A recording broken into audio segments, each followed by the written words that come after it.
ಭವ ಪ್ರವಾಹ, ದಿನಾಮಕ ವಸುವಿನ ಸಂಸಾರದ ಪ್ರವಾಹ ಭೂಮಿಗೆ ಬಂತು. ಅದು ಏನಾಯಿತು ಅಂತಂದ್ರೆ ಭೀಷ್ಮರು ಹೇಳ್ತಾರೆ, ನಮ್ಮನ್ನು ಯಾಕೆ ಇಲ್ಲಿ ಎಳ್ಕೊಂಡು ಬಂದ ಭಗವಂತ? ಕೃಷ್ಣನ ಹತ್ರನೇ ಹೇಳ್ತಾನೆ, ಕ್ವಚಿತ್ ವಿಹರ್ತುಂ, ದೇವರಿಗೆ ಗಮ್ಮತ್ತಿದು. ಹಾಗಾಗಿ ನಮ್ಮ ಆಟ ನೋಡಿದ ಪರಶುರಾಮನಾಗಿ ಅಂಬೆ ಹೋಗಿ ಪರಶುರಾಮ ದೇವರ ಹತ್ರ ದೂರು ಕೊಡ್ತಾಳೆ, ಭೀಷ್ಮ ನನ್ನ ಮದುವೆ ಆಗ್ಬೇಕು ಅಂತ. ಪರಶುರಾಮ ದೇವರು ಹೇಳಿದ್ರು, ಆಯ್ತು, ನನ್ನ ಶಿಷ್ಯ ಭೀಷ್ಮ, ನಾನು ಮಾತಾಡಿಸ್ತೇನೆ ಅಂತ ಹೇಳಿದ. ಭೀಷ್ಮನನ್ನು ಕರೆದ, ಭೀಷ್ಮ ಮದುವೆ ಆಗು ಅಂಬೆಯನ್ನು. ಆಗುದಿಲ್ಲ ಹೇಳಿದ್ರು, ಖಂಡಿತ ಆಗುದಿಲ್ಲ ಅಂತ ಹೇಳಿದ್ರು. ಆಗ ಪರಶುರಾಮ ದೇವರು ಹೇಳಿದ್ರು, ಭೀಷ್ಮ ಯುದ್ಧಕ್ಕೆ ಬಾ. ಆಯಿತು ಅಂತ ಹೇಳಿದ. ಯುದ್ಧ, ನಮ್ಮ ದೇವರು ಯುದ್ಧ ಮಾಡಿದ. ದೇವರಿಗೆ ಬೇಕಾಗಿತ್ತು ಈ ಗಂಡ ಹೆಂಡತಿಯ ಮಧ್ಯದಲ್ಲಿ ಒಂದು ಯುದ್ಧವನ್ನೇ ನಡೆಸಿದ ಒಂದು ಘಟನೆ ಪುರಾಣ ಮಹಾಭಾರತ ಉಲ್ಲೇಖ ಮಾಡುತ್ತೆ. ದೇವರಿಗೊಂದು ವಿಹಾರ, ಅಲ್ಲಿ ಪರಶುರಾಮನಾಗಿ ಸೋತ ಹಾಗೆ ನಾಟಕ ಆಡ್ತಾನೆ, ಆಮೇಲೆ ಕೃಷ್ಣನಾಗಿ ಯುದ್ಧ ಮಾಡ್ತಾನೆ. ಇದೆಲ್ಲ ನೆನಪಲ್ಲಿಟ್ಟುಕೊಂಡು ಭೀಷ್ಮರು ಹೇಳ್ತಾರೆ, ಕ್ವಚಿತ್ ವಿಹರ್ತುಂ, ಕೆಲವು ಕಡೆ ವಿಹಾರ ಮಾಡಲಿಕ್ಕೋಸ್ಕರವಾಗಿ ಈ ಭವ ಪ್ರವಾಹ, ಈ ಸಂಸಾರದ ಪ್ರವಾಹ, ಮತ್ತೆ ಭಗವಂತನ ಕೊನೇ ಕಾಲದ ದರ್ಶನ, ಇದರಿಂದ ಈ ಪ್ರವಾಹ ಬತ್ತಿ ಮತ್ತೆ ನಾವು ಮೂಲ ರೂಪಕ್ಕೆ ಹೋಗುವ ಚಿಂತನೆ ಅಂತ ಭೀಷ್ಮರು ಇದನ್ನು ನೆನಪಿಸಿಕೊಳ್ತಾರೆ. ಕ್ವಚಿತ್ ವಿಹರ್ತುಂ, ಕೆಲವು ಸಲ ವಿಹಾರ ಮಾಡಲಿಕ್ಕೋಸ್ಕರವಾಗಿ ಭಗವಂತ ಈ ಸಂಸಾರವನ್ನು ನಡೆಸ್ತಾನೆ. ನಾವು ಚಿಂತನೆ ಮಾಡಬೇಕಾದ ಅಂಶ ಏನು ಅಂತಂದರೆ, ಇದು ಶರೀರ ಅನ್ನೋದು ನಮ್ಮ ಪ್ರಯತ್ನದಿಂದ ಬಂದದ್ದಲ್ಲ. ಇದನ್ನು ಕೊಟ್ಟದ್ದು ಯಾರು ಅಂತಂದರೆ ಪ್ರಕೃತಿ ಮುಪೇಯುಷಿ, ಭಗವಂತ ಪ್ರಕೃತಿಯ ಜೊತೆಗೆ ಸೇರಿ ನಮಗೆ ಈ ಶರೀರ ಬಂತು. ಒಂದು ಮಣ್ಣು ಇದೆ, ಕುಂಬಾರನೂ ಇರ್ತಾನೆ, ಕುಂಬಾರನ ಸಹಾಯದಿಂದ ಮಣ್ಣು ಹೇಗೆ ಮಡಿಕೆ ಆಗುತ್ತೆ, ಅದೇ ರೀತಿ ಭಗವಂತನ ಅನುಗ್ರಹದಿಂದಾಗಿ ಈ ಪ್ರಕೃತಿ ಮೂಲದ್ರವ್ಯ ಈ ಶರೀರವಾಗಿ ನಮಗೆ ಸಿಕ್ಕಿರತಕ್ಕಂಥದ್ದು. ಇದು ಚೆನ್ನಾಗಿರ್ಬೇಕಾದ್ರೆ ಭಗವಂತ ವಿಹರ್ತುಂ, ಭಗವಂತನ ವಿಹಾರ ದೇವರು ಯಾಕೆ ಮಾಡಿದ ಅಂತಂದ್ರೆ, ಇದರೊಳಗೆ ಕೂತು ತತ್ಸೃಷ್ಟ ತದೇವಾನುಪ್ರಾವಿಶತ್ ಸಚ್ಚತ್ಯಚ್ಛಾಭವತ್, ಈ ಶರೀರದ ಒಳಗೆ ಪ್ರವೇಶ ಮಾಡ್ತಾನೆ. ಒಂದೊಂದು ಅವಯವದಲ್ಲಿಯೂ ಒಂದೊಂದು ಅಂಶದಲ್ಲಿಯೂ ಭಗವಂತ ಕೂತಿರ್ತಾನೆ. ಎಲ್ಲಿ ಭಗವಂತನ ಸನ್ನಿಧಾನ ಇರುವುದಿಲ್ಲ ಅದು ಜಡಪ್ರಾಯವಾಗಿರ್ತದೆ, ನಮಗೆ ಅದರಲ್ಲಿ ಏನು ಸ್ಪರ್ಶ ಆಗುವುದಿಲ್ಲ, ಅದು ಕಾರ್ಯಕಾರಿ ಆಗುವುದಿಲ್ಲ. ದೇವರು ಇಡೀ ಶರೀರದಲ್ಲಿ ಅಂಗಾಂಗಿಗಳಲ್ಲಿ ಪೂರ್ತಿಯಾಗಿ ವಿಹಾರ ಮಾಡಿದರೆ ಇದೊಂದು ಆಟದ ಗೊಂಬೆ ಚೆನ್ನಾಗಿರ್ತದೆ ಅಂತ ಭೀಷ್ಮರು ಹೇಳ್ದ ತನ್ನ ಅನುಭವವನ್ನು ಹೇಳ್ತಾರೆ.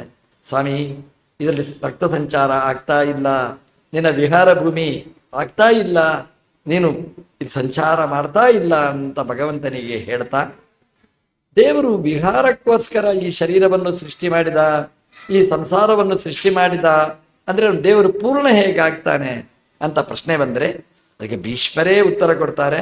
ಸ್ವಸುಖೇ ಉಪಾಗತೆ, ಭಗವಂತ ಅವನು ವಿಹಾರಕ್ಕೋಸ್ಕರ ಈ ಶರೀರವನ್ನು ನಿರ್ಮಾಣ ಮಾಡಿದ ಅಂತಂದರೆ ವಿಹಾರದ ಪ್ರಯೋಜನ ಆ ಜೀವರಾಶಿಗಳಿಗೆ ಹೊರತು ನನಗೇನು ಇಲ್ಲ. ಇದರಲ್ಲಿ ಮಾಡುವ ಒಂದೊಂದು ಕ್ರಿಯೆನೂ ಕೂಡ ಇದರಿಂದ ಜೀವರಿಗೆ ಬೇಕಾದ ಸಾಧನೆ. ದೇವರಲ್ಲಿ ಕೂತಿರ್ತಾನೆ, ಈ ಶರೀರದಲ್ಲಿ ಏನಾದರೂ ಕ್ರಿಯೆಗಳು ನಡೆದರೆ ಅದು ನಮಗೇನೆ. ನಾವು ಬೀದಿ ಸುತ್ತಾಡಿದರೆ ಮತ್ತೆ ಸಂಸಾರಕ್ಕೆ ಕಾರಣ, ಈ ದೇವಾಲಯ ಗುಡಿ ಸುತ್ತಾಡಿದರೆ ಮತ್ತೆ ಭಗವಂತನ ಹತ್ರ ಪ್ರಯಾಣ. ಹಾಗಾಗಿ ದೇವರಿಗೆ ಇದರಲ್ಲಿ ಏನೂ ಇಲ್ಲ, ಸಾಧನೆ ಮಾಡಲಿಕ್ಕೆ ನಮಗೇನೆ ಭಗವಂತ ಈ ಅವಕಾಶವನ್ನು ಕಲ್ಪಿಸಿಕೊಟ್ಟಿದ್ದಾನೆ.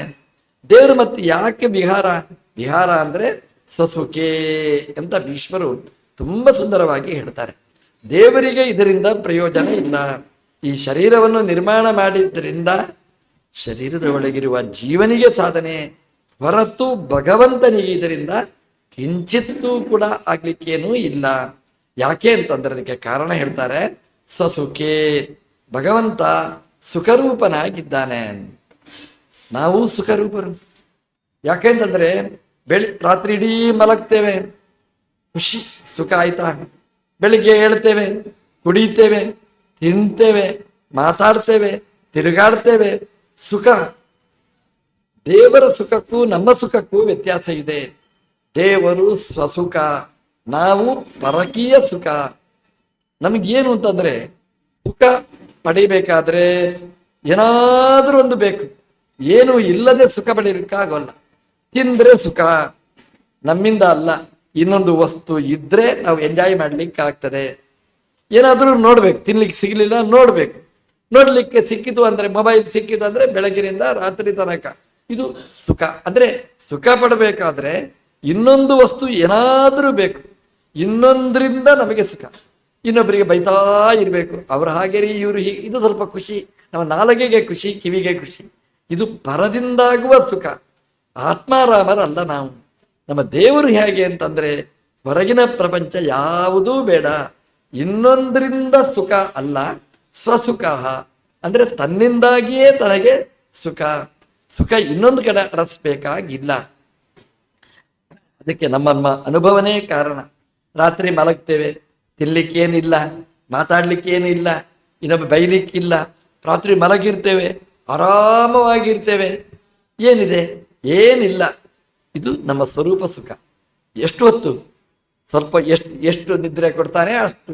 ನಿದ್ರೆ ಅಂದ್ರೆ ಸ್ವಪ್ನ ಎಲ್ಲ ಅಲ್ಲ, ಸ್ವರೂಪ ಸುಖ ಅನುಭವಿಸುವ ಒಂದು ಕಿಂಚಿತ್ ಕಾಲ. ನಮ್ಮ ದೇವರು ಹಾಗೆಯೇ ಆರಾಮವಾಗಿರ್ತಾನೆ, ಇನ್ನೊಂದರ ಅಪೇಕ್ಷೆ ಇಲ್ಲದೆ ಸುಖವಾಗಿ ಇರುವವ ನಮ್ಮ ದೇವರು. ಸ್ವಸುಖೇ ಉಪಗತೆ ಸತೀ ಅಂತ. ಸ್ವಸುಖ ಉಪಾಗತೆ ಕ್ವಚಿತ್ ವಿಹರ್ತು ಪ್ರಕೃತಿ ಮುಪೇಯಿಷಿ ಯದ್ಭವ ಪ್ರವಾಹ. ಸ್ವಸುಖ ಉಪಾಗತೆ, ಸುಖರೂಪನಾದ ಭಗವಂತ ಉಪಗತ, ನನ್ನ ಹತ್ರ ಬಂದ. ಸಾಮಾನ್ಯವಾಗಿ ಯಾರಾದರೂ ನಮ್ಮ ಹತ್ರ ಬಂದ್ರೆ ಯಾಕೆ ಬಂದರು, ಅವ್ರಿಗೇನು ಲಾಭ ಅಂತ ಲೆಕ್ಕಾಚಾರ ಮಾಡ್ತೇವೆ. ದೇವರು ಭೀಷ್ಮನ ಹತ್ರ ಬಂದರು, ಭೀಷ್ಮ ಲೆಕ್ಕಾಚಾರ ಮಾಡಿದ್ನ, ದೇವರಿಗೇನು ಲಾಭ ಇದರಿಂದ? ಮಾಡಲಿಲ್ಲ ಅಂತೆ. ಯಾಕೆ ಅಂತಂದ್ರೆ ದೇವರು ತನ್ನ ಸುಖಕ್ಕೋಸ್ಕರ ಬರುವುದಲ್ಲ. ಅವನಿಗೆ ಸುಖ ಇಲ್ಲದಿದ್ರೆ ಸುಖಕ್ಕೋಸ್ಕರ ಇನ್ನೊಬ್ಬರನ್ನು ಅರಸಿಕೊಂಡು ಬರಬೇಕು. ಅವನು ಆರಾಮ, ಸ್ವಸುಖ, ಸ್ವರೂಪಭೂತವಾದ ಸುಖ ಉಳ್ಳವ. ಸುಖಕ್ಕೋಸ್ಕರ ಇನ್ನೊಬ್ಬರ ಹಂಗು ಭಗವಂತನಿಗಿಲ್ಲ. ಮತ್ತೆ ಯಾಕೆ ಬಂದ ಅಂತಂದ್ರೆ ನನಗೆ ಸುಖ ಕೊಡ್ಲಿಕ್ಕೋಸ್ಕರ ಬಂದ. ಯಾಕೆಂದ್ರೆ ಶರಮಂಚದಲ್ಲಿ ಆ ಮುಳ್ಳು ಚುಚ್ತಾ ಇರ್ತದೆ, ನೋವಾಗ್ತಾ ಇರ್ತದೆ, ಅದನ್ನೆಲ್ಲ ಸಹಿಸ್ತಾರೆ. ದೇವರು ಬಂದ, ದೇವರು ಬಂದಾಗ ಆನಂದ ಆಯಿತು. ಚಳಿ ಆಗ್ತಾ ಇರ್ತದೆ ಅಂತ ತಿಳ್ಕೊಳ್ಳಿ. ಬೆಂಕಿ ಬಂತು, ಖುಷಿ ಆಗುತ್ತೆ ನಮಗೆ. ಬೆಂಕಿ ಎಷ್ಟು ಹೊತ್ತು ಇರ್ತದೆ ಅಲ್ಲಿವರೆಗೆ ಖುಷಿಯಲ್ಲಿರ್ತೇವೆ. ತುಂಬ ಸೆಕೆ, ಈ ಸೆಕೆಯ ಕಾಲದಲ್ಲಿ ನಮ್ಮ ಗಾಳಿ ಫ್ಯಾನ್ ತಿರುಗ್ತಾ ಇರ್ತದೆ, AC ತಿರುಗ್ತಾ ಇರ್ತದೆ, ಅಷ್ಟು ಹೊತ್ತು ಖುಷಿಯಲ್ಲಿ ಇರ್ತೇವೆ. ಕರೆಂಟ್ ಹೋಯಿತು, AC ಹೋಯಿತು ಅಂದರೆ ಅಯ್ಯೋ ಅಂತ ಒದ್ದಾಡ್ತೇವೆ. ಫ್ಯಾನ್ ಇಲ್ಲ ಅಂದರೆ ಕಷ್ಟಪಡ್ತೇವೆ ನಾವು. ಭೀಷ್ಮ ಹೇಳಿದ, ಇದೂ ಹಾಗೇನೆ ದುಃಖಮಯವಾದ ಅವಸ್ಥೆ ನಂದು. ಸ್ವಾಮಿ ನೀನು ಬಂದಿದ್ದಿ, ಸುಖಮಯನಾಗಿದ್ದೇನೆ. ಸ್ವಸುಖ ಉಪಾಗತೆ, ಸ್ವರೂಪಭೂತನಾದ ಸುಖಮಯನಾದ ನೀನು ಬಂದಿದ್ದಿ, ಹಾಗಾಗಿ ನನಗೂ ಸುಖ. ನಮ್ಮ ಉಪಾಸನೆ ಹೇಗಿರಬೇಕು ಅಂತಂದ್ರೆ ದೇವರು ಆನಂದಮಯ ಅಂತ ಉಪಾಸನೆ ಮಾಡಿದರೆ ನಮಗೆ ಆನಂದವನ್ನು ನೀಡ್ತಾನೆ.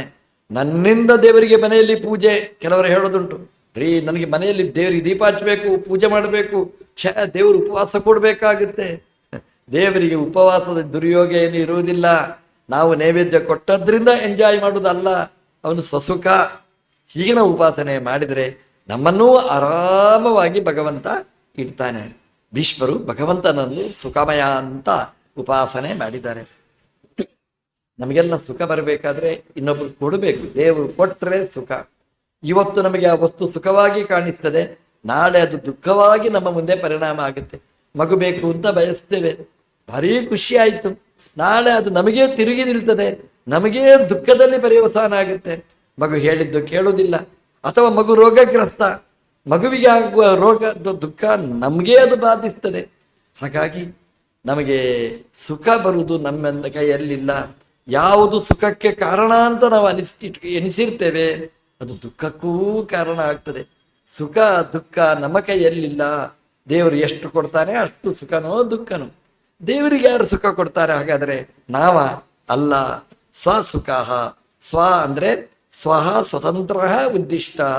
ಸ್ವತಂತ್ರ ಸುಖದಲ್ಲಿ ಅವನಿಗೆ ಸ್ವಾತಂತ್ರ್ಯ, ಇನ್ನೊಬ್ಬರ ಅಧೀನತೆ ಇಲ್ಲ, ಪಾರತಂತ್ರ್ಯ ಇಲ್ಲ. ಸ್ವಾಮಿ ನನ್ನಿಂದಾಗಿ ನಿನಗೆ ಸುಖ ಅಲ್ಲ, ನೀನು ಸ್ವತಂತ್ರ ಸುಖವುಳ್ಳವ, ನೀನು ಬಂದಿದ್ದಿ ನನ್ನ ಹತ್ರ, ಹಾಗಾಗಿ ನಾನು ಆರಾಮವಾಗಿರ್ತೇನೆ ಅಂತ ಭೀಷ್ಮರು ಹೇಳ್ತಾರೆ. ಸ್ವಸುಖ ಉಪಾಗತೆ, ನೀನು ಸ್ವಸುಖ ಉಪಗತೆ, ನೀನೇ ಬಂದಿದ್ದಿ ಇಲ್ಲಿಗೆ, ಸುಖವೇ ನಮ್ಮ ಹತ್ರ ಬಂದಿದೆ. ಹಾಗಾಗಿ ನನಗೆ ಸುಖ, ಸುಖ ಅಂದರೆ ಈ ಶರೀರವನ್ನು ಬಿಟ್ಟು ನನ್ನ ಮೂಲ ರೂಪಕ್ಕೆ ಹೋದರೆ ಸಸುಖ. ನಾವು ಎಲ್ಲಿಯೋ ಇನ್ನೊಬ್ಬರ ಮನೆಗೆ ಹೋಗಿರ್ತೇವೆ, ಅಲ್ಲೇ ತಿನ್ನಲಿಕ್ಕೆ ಮಲಗಲಿಕ್ಕೆಲ್ಲ ವ್ಯವಸ್ಥೆ ಇರ್ತದೆ. ಆದರೂ ರೀ ನಾ ಹೊರಡ್ತೇನೆ, ಏನ್ರಿ ನಿಮ್ ಕಡಿಮೆ ಆಯ್ತು? ಇನ್ನು ಕಡಿಮೆ ಏನೂ ಆಗಲಿಲ್ಲ, ನಮ್ಮ ಮನೆಯಲ್ಲಿ ಸೇರ್ಬೇಕು. ಹಾಗೇನೆ ಭೀಷ್ಮನಿಗೆ ಇದು ಪರಕೀಯವಾದ ಮನೆ. ಭೀಷ್ಮ ಅನ್ನೋದು ಅವನ ಸ್ವಂತ ಮನೆ ಅಲ್ಲ, ಅಲ್ಲಿ ಹೋಗ್ಬೇಕು, ದಿನಾಮಕ ವಸುವಿನಲ್ಲಿ ಸೇರಬೇಕು. ಹಾಗಾಗಿ ಸ್ವಸುಖ ಉಪಾಗತಿ. ದೇವರು ಬಂದ, ಸ್ವತಂತ್ರನಾದ ಭಗವಂತ ಬಂದ ಅಂತಂದ್ರೆ ಅವನು ನನ್ನ ಹತ್ರ ಬಂದ, ನನ್ನನ್ನು ಬಂಧನದಿಂದ ಬಿಡಿಸಿ ನಮ್ಮನ್ನು ಮೂಲ ರೂಪಕ್ಕೆ ಸೇರಿಸ್ತಾನೆ ಅನ್ನುವ ಅನುಸಂಧಾನ ಮಾಡ್ತಾ ಭೀಷ್ಮರು ಕೃಷ್ಣನನ್ನು ಪೂರ್ಣ ತನ್ನ ಮನಸ್ಸು, ತನ್ನ ಪ್ರೀತಿ, ತನ್ನ ವೈರಾಗ್ಯ ಅದೆಲ್ಲವನ್ನು ಭಗವಂತನಿಗೆ ಸಮರ್ಪಣೆ ಮಾಡಿ ಪೂಜೆ ಮಾಡ್ತಾ ಕೃಷ್ಣನನ್ನು ಸ್ತೋತ್ರ ಮಾಡ್ತಾರೆ. ಯುಧಿ ತುರಗರಜೋ ವಿಧೂಮ್ರ ವಿದ್ಯತ್ ಕಚಲುಲಿತ ಸಮವಾರಿ ಅಲಂಕೃತಾಸ್ಯೆ ಮಮ ನಿಶಿತ ಶರೀರ ವಿವಿದ್ಯಮಾನ ತ್ವಚಿ ವಿಲಸತ್ ಕವಚೆ ಅಸ್ತು ಕೃಷ್ಣ ಆತ್ಮ. ಭೀಷ್ಮರು ಹೇಳ್ತಾರೆ, ಆತ್ಮ ಅಂದರೆ ಮನಸ್ಸು. ನನ್ನ ಮನಸ್ಸು ಎಲ್ಲಿರಬೇಕು? ಕೃಷ್ಣೇ, ಕೃಷ್ಣನಲ್ಲಿ ನನ್ನ ಮನಸ್ಸು ನೆಲೆಗೊಳ್ಳಿ. ಕೃಷ್ಣ ಎದುರಲ್ಲೇ ಇದ್ದಾನೆ. ಕೃಷ್ಣ ಕೂತಾಗಲೇ ಹೇಳ್ತಾರೆ, ಕೃಷ್ಣೇ ಮಮ ಆತ್ಮ ಅಸ್ತು, ಕೃಷ್ಣನಲ್ಲಿ ನನ್ನ ಮನಸ್ಸು ಇರಲಿ. ನಾವು ದೇವರ ಕೊನೆಯಲ್ಲೇ ಇರ್ತೇವೆ, ದೇವರ ಗುಡಿಯಲ್ಲೇ ಇರ್ತೇವೆ. ನಮಗೆ ಮನೆಗೆ ಹೋಗುವಾಗ, ವಾಪಸ್ ಹೋಗುವಾಗ ಮೆಣಸು ತಗೊಳ್ಬೇಕು, ಉಪ್ಪು ತಗೊಳ್ಬೇಕು, ನಾಳೆಗೆ ಬೇಕಾಗಿರ್ತಕ್ಕಂಥ ಹಾಲು ಮೊಸರು ತುಪ್ಪ ತಗೊಳ್ಬೇಕು, ಒಂದು ಸುತ್ತು ಬರುವಾಗ ಒಂದು ಇನ್ನೇನು ತಗೊಳ್ಬೇಕು, ಅದೇ ಇರುವುದು ದೇವಸ್ಥಾನದಲ್ಲಿ. ನೆನಪು ಮಾಡೋದು ಮನೆಯ ಸಾಮಾನು ಏನು ಕೊಂಡೋಗ್ಬೇಕು ಅಂತ. ಭೀಷ್ಮರು ಹೇಳ್ತಾರೆ, ಕೃಷ್ಣ ನೀನೇ ನನ್ನ ಪಕ್ಕದಲ್ಲಿದ್ದಿ, ಹಾಗೆ ನಿನ್ನಲ್ಲಿ ಮನಸ್ಸು ನೆಲೆಗೊಳ್ಬೇಕೇ ಹೊರತು ಎಲ್ಲೆಲ್ಲಿಯೋ ಮನಸ್ಸು ತಂದು ಹೋಗಬಾರದು. ಕೃಷ್ಣೇ ಆತ್ಮ ಅಸ್ತು, ಇದು ನಾವು ಹೇಳಬೇಕು. ದೇವರು ನಮ್ಮ ಪಕ್ಕದಲ್ಲೇ ಇದ್ದಾನೆ. ನಾವು ಇನ್ನೊಂದು ಗುಡಿ ಹೋಗುವುದು ಬೇಡ, ಇದೇ ಒಂದು ಗುಡಿ. ಈ ಗುಡಿಯಲ್ಲಿ ಕೃಷ್ಣ ಇದ್ದಾನೆ. ಕೃಷ್ಣ ಇಲ್ಲದಿದ್ರೆ ಇದು ಕೃಷ್ಣಾರ್ಪಣ ಯಾವುದೋ ಮುಗಿದು ಹೋಗ್ತಿತ್ತು. ಇವತ್ತು ಇದ್ದೇವೆ ಅಂದ್ರೆ ಒಳಗೆ ಕೃಷ್ಣ ಇದ್ದಾನೆ. ಆದರೆ ಕೃಷ್ಣನಲ್ಲಿ ನಮ್ಮ ಆತ್ಮ ಇಲ್ಲ, ನನ್ನ ಮನಸ್ಸಿಲ್ಲ, ಎಲ್ಲಿಯೋ ಇದೆ. ಕೃಷ್ಣ ನೀನೇನು ಮಾಡಬೇಕು? ನನ್ನ ಮನಸ್ಸು ನಿನ್ನಲ್ಲಿಯೇ ನೆಲೆಗೊಳ್ಳುವ ಹಾಗೆ ಆಗಲಿ. ನಾವು ಭೀಷ್ಮರು ನಮಗೆ ಹೇಳಿಕೊಟ್ಟದ್ದು. ನಮ್ಮ ಮನಸ್ಸು ದೇವರತ್ರ ಇರಬೇಕಾದ್ರೆ ಮತ್ತೆ ಸ್ಟೇರಿಂಗ್ ಹಿಡಿಯುವವ ಅವನೇ. ಅವನು ಬರೀ ಪಾರ್ಥನ ಸಾರಥಿ ಅಲ್ಲ, ನಮ್ಮ ಸಾರಥಿಯೂ ಆಗಬೇಕು.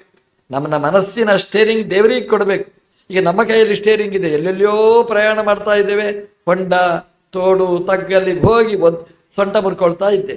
ನಮ್ಮ ಮನಸ್ಸಿನ ಗಾಡಿಯ ಸ್ಟೇರಿಂಗ್ ಭಗವಂತನಿಗೆ ಕೊಟ್ಟರೆ ಕೃಷ್ಣೇ ಆತ್ಮ ಅಸ್ತು, ನನ್ನ ಮನಸ್ಸು ಅದು ಕೃಷ್ಣನಲ್ಲಿ ನೆಲೆಗೊಳ್ಳಿ ಅಂತ ಭೀಷ್ಮರು ಅದನ್ನು ಪ್ರಾರ್ಥನೆ ಮಾಡಿದ್ದಾರೆ. ಎಂತಹ ಕೃಷ್ಣ! ತುಂಬ ರೋಚಕವಾಗಿ ಹೇಳ್ತಾರೆ ಭೀಷ್ಮರು. ಯುಧಿ, ಸುಮ್ಮನೆ ಶಬ್ದದ ಅರ್ಥ ಹೇಳ್ತಾನೆ, ಮತ್ತೆ ಒಟ್ಟು ತಾತ್ಪರ್ಯ ಹೇಳ್ತೇನೆ. ಯುಧಿ ಶಬ್ದಗಳು ಎಷ್ಟಿದೆ ಅಂತ. ಯುಧಿ, ಯುಧಿ ಅಂದರೆ ಯುದ್ಧದಲ್ಲಿ ಅಂತ ಅರ್ಥ. ಈಗ ಭೀಷ್ಮರಿಗೆ ಚಾಪೆಯಲ್ಲಿ ಮಲಗಿದ್ದಾರೆ, ತಿರುಗುವುದು ತಲೆ ಯುದ್ಧದಲ್ಲಿಯೇ.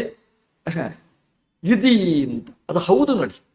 ನಮ್ದು ಏನು ಅಂತಂದ್ರೆ, ಒಬ್ಬ ಬ್ರಾಹ್ಮಣ ಇರ್ತಾನೆ, ಒಬ್ಬ ಕ್ಷತ್ರಿಯ ಇರ್ತಾನೆ, ಒಬ್ಬ ವೈಶ್ಯ ಇರ್ತಾನೆ. ಬ್ರಾಹ್ಮಣನ ಮನಸ್ಸು ಎಲ್ಲಿರಬೇಕು? ಜಪ, ಪೂಜೆ, ದೇವರು, ಪಾಠ, ಪ್ರವಚನದಲ್ಲಿ ಇರಬೇಕು. ಒಬ್ಬ ಕ್ಷತ್ರಿಯ ಮಿಲಿಟರಿ ಕಮಾಂಡರ್ ಎಲ್ಲ ಇರ್ತಾರೆ ಅಂತ ಇಟ್ಕೊಳ್ಳಿ, ಅವರದ್ದು ಮನಸ್ಸು ಎಲ್ಲಿರಬೇಕು? ಯುದ್ಧ. ಇವತ್ತು ಎಲ್ಲಿ ಸರ್ಜರಿ ಮಾಡಬೇಕು ಅಂತ ಅವರಿಗೆ ಅದೇ ತಲೆಯಲ್ಲಿ ಇರಬೇಕು. ಅವರಿಗೆ ಯುದ್ಧದಲ್ಲಿಯೇ ತಲೆ ಇರಬೇಕು. ವೈಶ್ಯ ಇರ್ತಾರೆ, ಅವನು ಬಿಸಿನೆಸ್, ವ್ಯಾಪಾರ, ಇವತ್ತಿಗೆ ಎಷ್ಟು ರೇಟ್ ಹೇಳ್ಬೋದು, ಎಷ್ಟು ರೇಟ್ ಹೇಳಿದ್ರೆ ಇದು ಹೋಗುತ್ತೆ, ತುಂಬ ಹೇಳಿದ್ರೂ ಹೋಗುವುದಿಲ್ಲ, ಕಡಿಮೆ ಹೇಳಿದ್ರೂ ನನಗೆ ಲಾಸು, ಅದರ ಎಷ್ಟು ಹೇಳ್ಬೋದು, ಭಾರೀ ಆಲೋಚನೆ ಮಾಡ್ತಾ ಇರ್ತಾರೆ.